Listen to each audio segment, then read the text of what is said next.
Hola, bienvenidos, soy Eric Zamora Gómez y vamos a comenzar con nuestro curso de control difuso con la parte de la introducción. Entonces lo primero que vamos a ver en este video es qué es un control retroalimentado. Y la mejor manera de mostrarles qué es un control retroalimentado pues es a través de un ejemplo. Entonces imaginen que quiero controlar la posición de un cartucho en una impresora de inyección de tinta. Este es el mecanismo de esa impresora. Es el mecanismo escueto, por supuesto. Nomás tenemos el control de corriente directa aquí, el cual se alimenta por un voltaje VDS, que está en el dominio de Laplace. Y este motor está conectado a esta polea, la cual controla a su vez el movimiento de las bandas que está conectada al cartucho. Entonces, ustedes moviendo el motor pueden mover a su vez el cartucho, pueden fijar esta posición X. El problema es que si yo le doy una posición deseada al cartucho, por ejemplo 10 centímetros, yo quiero llevar al cartucho a esa posición de 10 centímetros. ¿Cómo lo podemos hacer? Bueno, lo que necesita este sistema para poderse controlar es saber dónde se encuentra el cartucho actualmente, o sea, cuál es su posición real. Y para ello necesitamos usar un sensor. El sensor va a medir y va a proporcionar esta información. La va, por supuesto, a transformar a otra señal. En este caso el sensor transformaría la posición en una señal de voltaje. Por eso aquí tenemos las dos terminadas más menos, simbolizando eso. Bueno, además, en este ejemplo les estoy dando la función de transferencia, aunque la vamos a ocupar después. Este es el modelo que representa la dinámica de esta impresora, que tiene en conjunto el modelo del motor de DC con el modelo de la parte mecánica de las bandas y las poleas. Bien, entonces, ¿cómo es un control retroalimentado? La estructura general de cualquier control retroalimentado es la que ven ustedes aquí. Primero, tenemos una posición deseada, que ustedes se la dan, que sería 10 centímetros, la posición que yo deseo que tenga el cartucho. Después, tenemos el mecanismo de la impresora, que está representado por esta caja. En realidad contiene todo el electromecanismo. Contiene el motor, las poleas, las bandas, etc. Toda esta caja representa este modelo esquemático. Y de este mecanismo, por supuesto, lo que se obtiene, la señal de salida, es la posición del cartucho, que es la señal que nos interesa controlar. Esa posición va y se retroalimenta a través del sensor, que informa acerca de la posición del cartucho.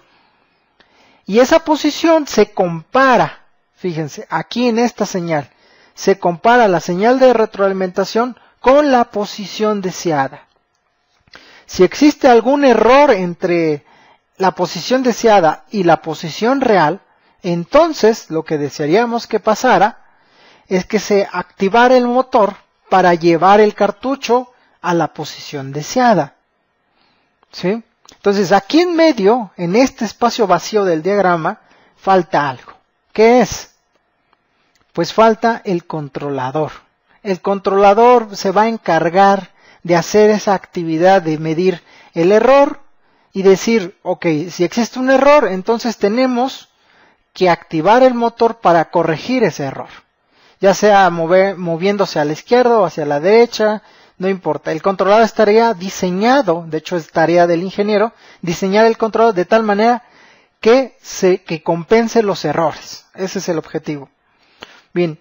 Aquí en este diagrama, aparte de tener la posición real y la posición deseada, también hay otras señales, y son señales importantes. Es la retroalimentación, que es una de las más importantes, es simplemente la vía por la cual se informa la posición real que queremos controlar, o la vía por la cual se informa la variable que queremos controlar, ya en general. No necesariamente tiene que ser posición, en este ejemplo pues es posición. La otra señal importante, pues ya se las he mencionado, el error, en este caso es un error de posición.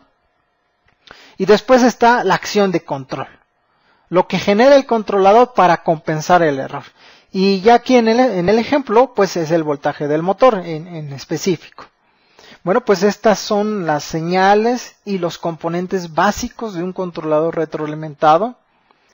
Les voy a dar un overview sobre los controladores que hay. Podemos dividir a los controladores en dos tipos. El que proviene del control convencional y el que proviene del control no convencional. Bueno, primero concentrémonos en el control convencional y existen dos tipos, dos teorías. La teoría de control clásico. Esta teoría diseña controladores basados en el análisis en frecuencia. Esa es su peculiaridad. Entonces, si ustedes están diseñando controladores basándose en diagramas de Bode, en diagramas de Nyquist, ustedes están en teoría de control clásica. O en algún método del lugar geométrico de las raíces, también es teoría de control clásico. Ahora, sobre la teoría de control moderno, esta se basa en la retroalimentación de estado, básicamente en el concepto de estado. Esa es la gran diferencia y que bueno, se inventó más o menos por allá de los 60s. Ahí empezó a surgir la teoría de control moderno. Dentro de la teoría de control clásico encontramos todos estos controladores y compensadores. Comencemos con el controlador PID, el cual es el caballo de batalla de cualquier ingeniero de control. Si ustedes tienen un problema de control, ustedes primero deben de pensar en resolverlo con un controlador PID, porque esta es la manera más sencilla de resolver cualquier problema de control. Fíjense, tengan cuidado, no estoy diciendo que todos los problemas de control los puedan resolver con un controlador PID, pero muchos de los problemas básicos, sencillos y elementales los pueden resolver con controladores PID. Y existen tres tipos. Existe el controlador PID básico, el que tiene la acción proporcional, integral y derivativa sobre la señal de error directamente. O sea, aquí en esta señal de error se le aplica esas tres acciones: proporcional, integral y derivativa. Ese es el controlador básico. También existe la versión PID.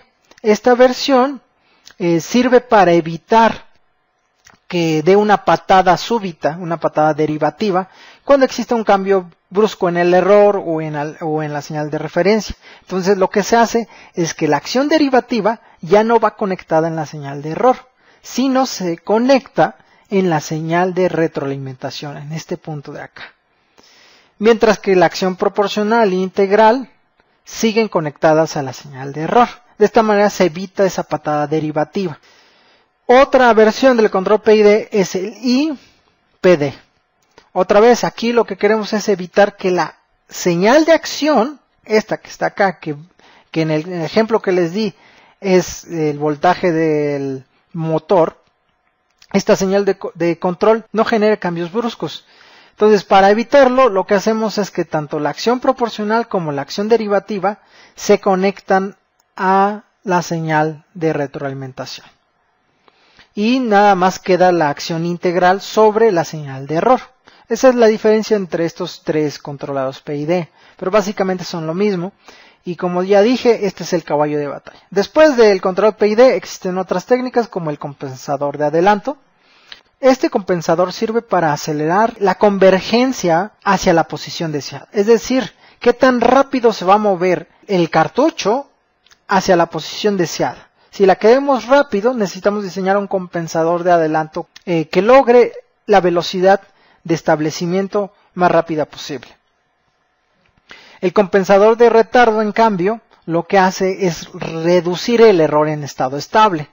Muchas veces el controlador tiene un error en estado estable, es decir, ustedes quieren que el cartucho se coloque en 10 centímetros, pero resulta que después de que se le aplicó el control, el cartucho se coloca en 11 centímetros, es decir, hay un error de 1 centímetro y este error ya es estable, ya no cambia, ya no lo puede compensar el controlador. Entonces se usa un compensador de retardo para reducir este error en estado estable.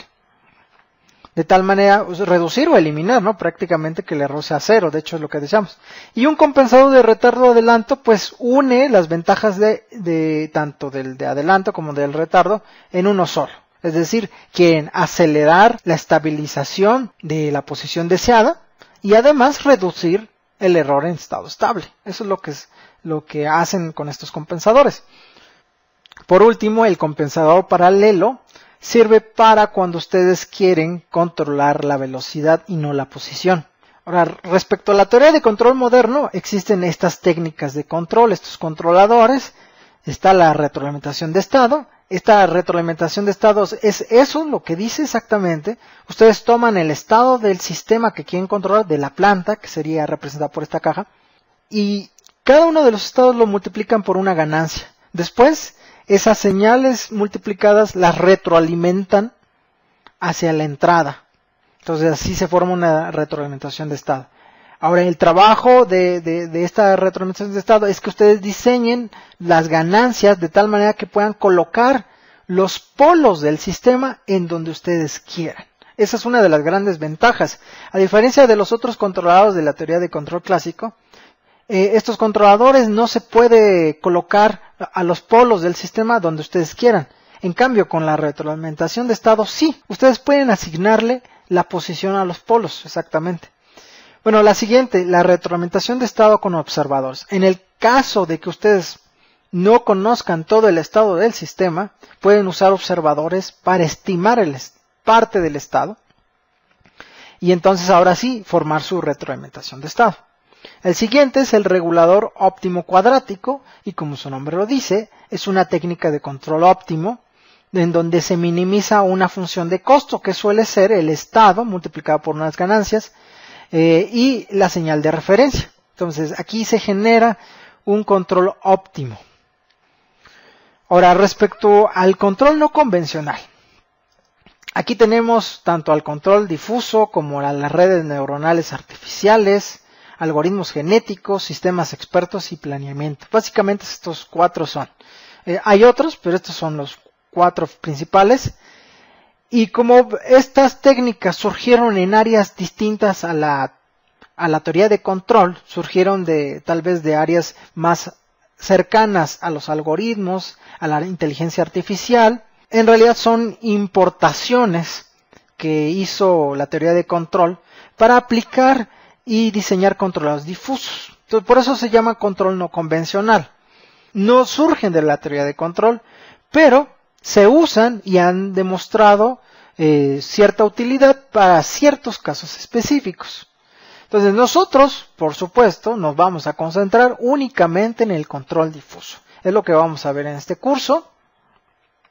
Y bueno, pues eso es todo en este video. No olviden suscribirse. En el siguiente video vamos a ver las aplicaciones del control difuso. Pues hasta luego, los veo en el siguiente. Bye.